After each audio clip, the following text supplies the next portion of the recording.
ஓம் ஸ்ரீ குருபியோ நமக. ஓம் ஸ்ரீ மகாபெரியவா சரணம்.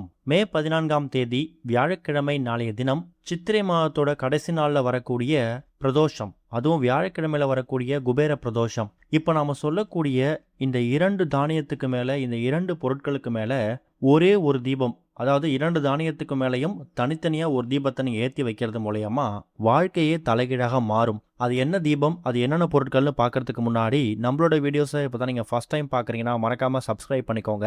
தொடர்ந்து இது மாதிரி அப்டேட் தெரிஞ்சுக்கிறதுக்கு பக்கத்தில் நோட்டிஃபிகேஷன் பெல்லை கிளிக் பண்ணி ஆல் அப்படிங்கிற செலக்ட் பண்ணிக்கோங்க. இப்போ என்ன தீபத்தை ஏற்ற போகிறோம் அப்படிங்கிற பற்றி தெளிவாக தெரிஞ்சுக்கலாம். சிவபெருமானுக்குரிய விரதங்கள்லேயே மாதம் மாதம் வரக்கூடிய இந்த பிரதோஷத்துக்குன்னு ஒரு தனி மகிமை இருக்குது. பிரதோஷம் அதாவது நமக்கு வாழ்க்கையில் இருக்கக்கூடிய எந்த விதமான தோஷங்களாக இருந்தாலும், கிரக தோஷத்தில் ஆரம்பித்து எந்த தோஷமாக இருந்தாலும் அதுக்கு தீர்வு கொடுக்கக்கூடிய ஒரு விரதம் இந்த ஒரு பிரதோஷ விரதம். ஒரு மாதத்தில் நமக்கு 2 வகையான பிரதோஷம் வரும். ஒன்று அமாவாசைக்கு பிறகு வரக்கூடிய வளர்பிறை பிரதோஷம், பௌர்ணமிக்கு பிறகு வரக்கூடிய தேய்பிரை பிரதோஷம். நாளைய தினம் மே 14ஆம் தேதி வியாழக்கிழமை சித்திரை மாதத்தோட கடைசி நாள் வந்திருக்கிறது தேய்பிரை பிரதோஷம். திரியோதசி திதியை கணக்கு பண்ணி தான் நாம இந்த பிரதோஷத்தை எடுத்துக்கணும். அப்படிப்பட்ட பிரதோஷத்துக்குரிய அந்த திரியோதசி திதி மே 14ஆம் தேதி வியாழக்கிழமை காலையில 8:13 ஆரம்பித்து மறுநாள் மே 15ஆம் தேதி வெள்ளிக்கிழமை காலையில 6:25 வரைக்கும் இருக்கு. சிவபெருமானுக்குரிய இந்த பிரதோஷத்துக்கான வேலை அப்படிங்கிறது மாலை 4:30 6 மணி.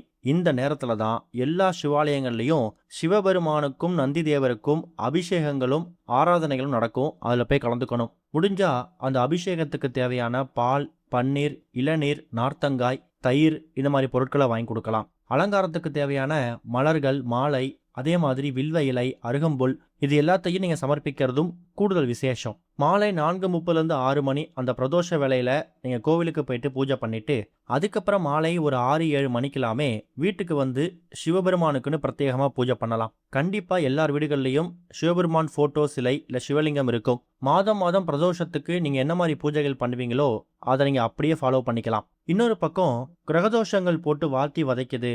ஜாதகத்தில் எந்த கிரகதோஷமாக இருந்தாலும் சரி, அதுலேயும் இந்த பிரதோஷம் எந்த கிழமையில வருதோ அதை பொறுத்து அந்த கிரகதோஷத்துக்கான பலனை நம்ம மாற்றிக்கலாம். இப்போ உதாரணத்துக்கு மே 14ஆம் தேதி வந்திருக்கக்கூடியது என்ன?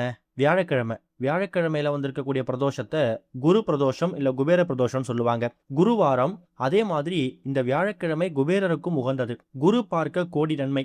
குரு பெயர்ச்சி ஒருத்தவங்க வாழ்க்கையில அடிச்சிட்டாலே பரம ஏழை கூட பணக்காரரா மாற முடியும். இப்படி குரு பகவானுக்கும் இன்னொரு பக்கம் சிவபெருமானுக்கும் உகந்த இந்த அற்புதமான நேரங்கள் ஒன்று சேரக்கூடியது இருக்குல்ல, அதுதான் மே 14ஆம் தேதி வந்திருக்கக்கூடிய இந்த பிரதோஷம்.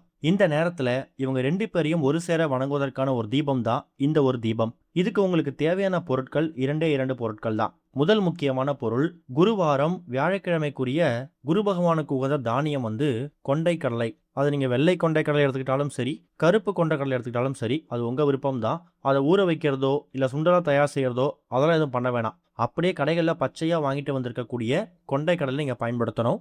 எந்த கொண்டை கடலையாக இருந்தாலும் பரவாயில்ல. அடுத்ததாக ஒரே ஒரு கைப்பிடி அளவு பச்சரிசி. சிவபெருமான், சந்திர பகவான் இவங்க 2 பேருக்கும் உரிய தானியம் நெல். அதுலேருந்து கிடைக்கக்கூடியது இந்த பச்சரிசி. ஒரு தட்டு எடுத்துக்கோங்க. அந்த தட்டில் சமபாதியாக பிரித்து இப்போ நீங்கள் வீடியோவில் பார்க்குற மாதிரி ஒரு பக்கம் கொண்டை கடலையையும் இன்னொரு பக்கம் நீங்கள் பச்சரிசியும் பரப்பிக்கணும். எந்த இடத்துல எது வரணுங்கிற கேள்வி வேணாம். எதுவாக இருந்தாலும் பரவாயில்ல, ஆனால் சமப்பகுதியாக பிரிக்கணும். கொஞ்சம் கூட குறையந்தா பரவாயில்ல. இந்த 2 பொருட்களையும் தட்டு மேலே சமப்பங்காக பிரித்து வச்சுட்டு கொண்டை கடலை மேலே ஒரு அகல் விளக்கையும் பச்சரிசி மேலே ஒரு அகல் விளக்கையும் வைத்து 2த்துக்கும் முடிஞ்சால் நெய் தீபம் போடுங்க. இல்லைனா தீப எண்ணெய் விட்டு தீபம் போடலாம். அது உங்கள் விருப்பம் தான். இந்த தீபத்தை உங்கள் வீட்டோட பூஜை அறையில் ஏற்றலாம். ஆண்கள், பெண்கள், குழந்தைங்கள்னு சொல்லி யார் வேணாலும் ஏற்றலாம். எந்த விதமான கட்டுப்பாடுகளும் கிடையாது. ஏற்றக்கூடிய நேரம் முடிஞ்சால் நீங்கள் கோவிலுக்கு போகலன்னா பிரதோஷ வேளையில் 4:30 6 மணி அந்த நேரத்தில் ஏற்றி வைக்கலாம். அப்படி கோவிலுக்கு போகிறீங்க இல்லை வேலைக்கு போயிடுவீங்க, ஒரு 5-6 மணி தான் வீட்டுக்கு வருவீங்க அப்படிங்கும்போது மாலை ஒரு 6:30 7 மணிக்குள்ளே இந்த தீபத்தை ஏற்றலாம். தீபம் குறைஞ்சது ஒரு அரை மணி நேரத்துலேருந்து 1 மணி நேரம் எரிஞ்சாலே போதும். தீபம் எரியக்கூடிய அந்த நேரத்தில் சிவபெருமான், குரு பகவான், குபேரர் இவங்க எல்லாரையும் மனசார பிரார்த்தனை பண்ணிக்கோங்க. தீபம் எரிஞ்சு முடிஞ்சதுக்கு பிறகு அந்த அகவிளக்கு எடுத்து அப்புறப்படுத்திட்டு அந்த கொண்டை கடலையும் அந்த அரிசியையும் அப்படியே வச்சிடுங்க. மறுநாள் வெள்ளிக்கிழமை அந்த 2 பொருட்களையும் நீங்க காக்கை குருவிகளுக்கு தானமா போட்டுறலாம். கொண்டை கடலைய காக்கை குருவிகளுக்கும், பச்சரிசிய உங்க வீடு பக்கத்துல இருக்கக்கூடிய எறும்பு புற்றுகள்லையும் நீங்க தூள் பண்ணி போட்டுக்கோங்க.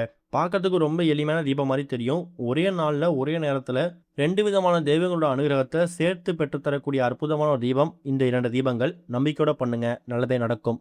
ஓம் ஸ்ரீ குருபியோ நமக. ஓம் ஸ்ரீ மகா பெரியவா சரணம்.